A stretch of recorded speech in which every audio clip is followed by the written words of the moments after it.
Hey guys, it's Max. I'm here in New York City looking at the brand new Sony A9. Now the main point of this brand new camera, it's a next category up above the A7, is speed. Very fast autofocus, 20 frames per second, close to 300 raw images, and just basically it's their sports line camera that's going to compete with like the D5, the 1DX, and those kind of cameras. Now size-wise, as you guys can see, it's not very big. They said it's about half the size of the cameras it's competing with, but we do have a lot more, just a lot packed in here and a lot of new features. Now the card slots are sealed here, so we're not going to get any images out, but there is 2 slots SD cards in here, so you're going to be able to have a backup recording. And another great feature that a lot of people ask for is the battery. No battery in here, but the battery is 2.2 times larger than the previous batteries, so that is definitely a huge bonus. Let's check out the other side here. So of course it's going to be shooting 4K video. It is limited to 30p and 4K, same codecs as before, but it looks like we do have a headphone jack and then a mic jack up here. And this is a 24 megapixel sensor, brand new, and it is going to have 4K downsampling. So it's going to be 6K to 4K, just like the A6500. But of course, now we're having full frame, so we're going to have better low light and really, really sharp, detailed image. So the A6500 already provides a great looking image. This should be even better because of that the ISO performance. 30p, we do have a slight crop. So just like the A6500. Now there's no battery in here, so I can't really test yet. We will be testing a little bit later, but the rolling shutter, that's a huge downside of taking 6K data, bringing it down to 4K is the rolling shutter. So we'll see how that performs a little bit later. But size-wise, it is thicker than the A7R II, which is kind of hard to see online, but it's not that much bigger, so probably slightly wider. One interesting thing is this new 100 to 400 G Master lens. There's not a lot of room for my fingers here, and I was not expecting that. I wish they made it slightly longer.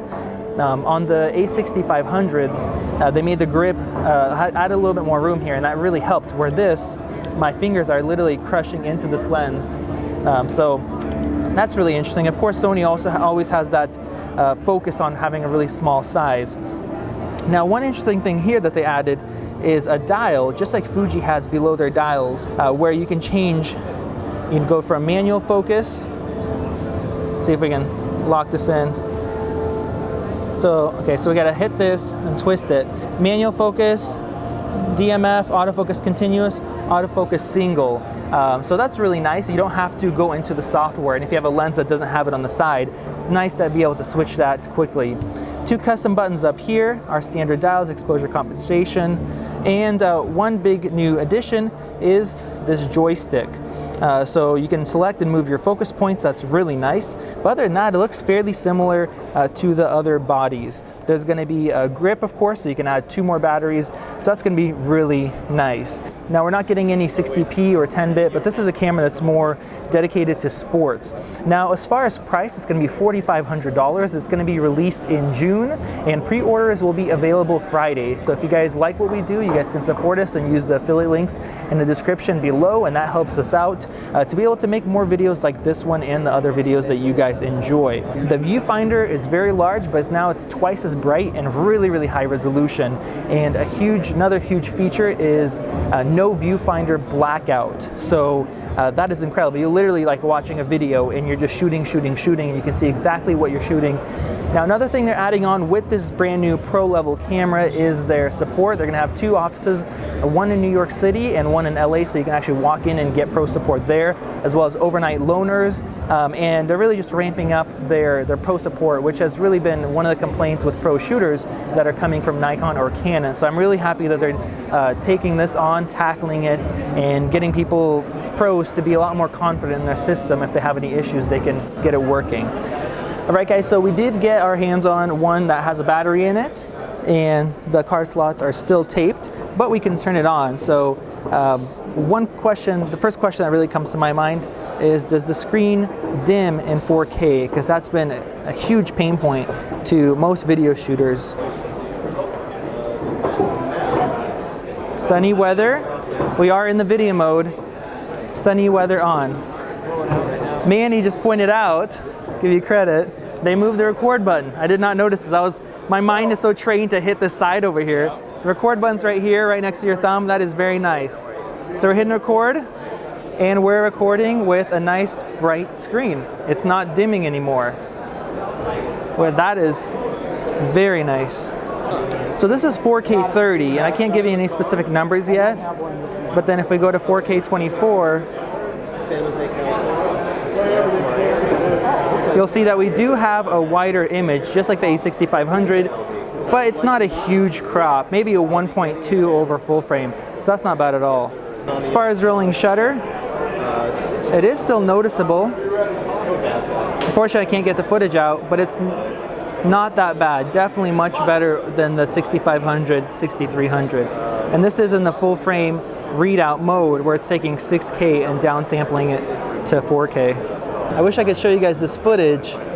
Unfortunately, the slots are sealed, but yeah, you will not have any problems. Crisp, bright. All right, so I'm gonna test out the 20 frames per second with no viewfinder blackout, and let's see what it does. Oh my goodness, this is ridiculous. This is straight up a video feed. Like you're looking through, and I'm in JPEG right now, 24 megapixel, and it is just, I don't know if you guys can hear it. Now that's a sound that they add in just to simulate shutter sound, but you can turn that off. That's how fast it shoots. It literally, we're shooting right now JPEGs and recording. That's 20 frames per second through the viewfinder. Ridiculous.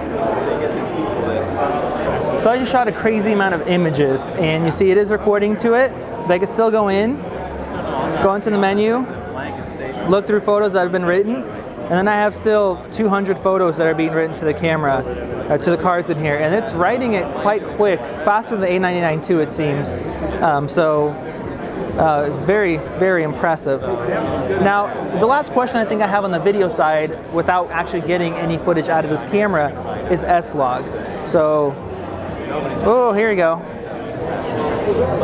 So you have to wait for all those shots to be written to the cards before going into the menu. Alright guys, so I could not find the picture profiles tab, and I just talked to a Sony rep and they took that out. There's no more S-Log, S-Log 2, S-Log 3, the Cine 4 that we like to use. You literally have creative style, which is vivid, these kind of profiles, just different colors, and also picture effect. So these are like the little fun type stuff that I never use. So that is kind of unfortunate. You have the 6K to 4K, a lot better rolling shutter performance, headphone jack output.